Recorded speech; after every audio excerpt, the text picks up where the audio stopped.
Are there actually rules on the floor of the California Legislature regarding the reading of documents?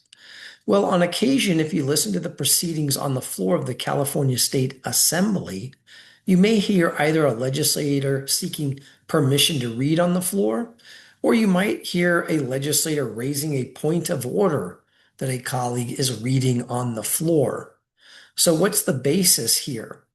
Well, first, Assembly Rule 112, which is titled Objection to Reading of Any Paper, provides that any assembly member, once recognized by the presiding officer, may object to the reading of any paper before the assembly.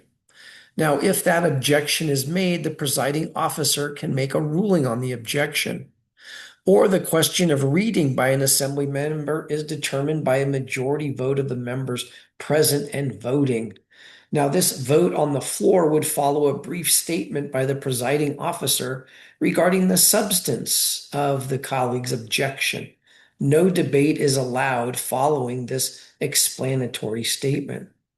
So, as a result of Assembly Rule 112, assembly members generally seek permission from the presiding officer and, of course, the House ultimately to read a document or a statement. The presiding officer will generally simply respond by saying, without objection.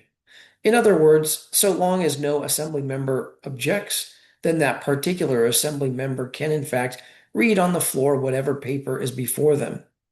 Now, again, if there is an objection to granting unanimous consent to allow the reading of the paper, then it's treated as any other motion is, which passes with a majority vote of those present and voting. It is, of course, a rare occasion when a colleague would object to the reading of a paper on the floor of the California State Assembly. Now, note that there is not an equivalent rule contained in the rules of the California State Senate.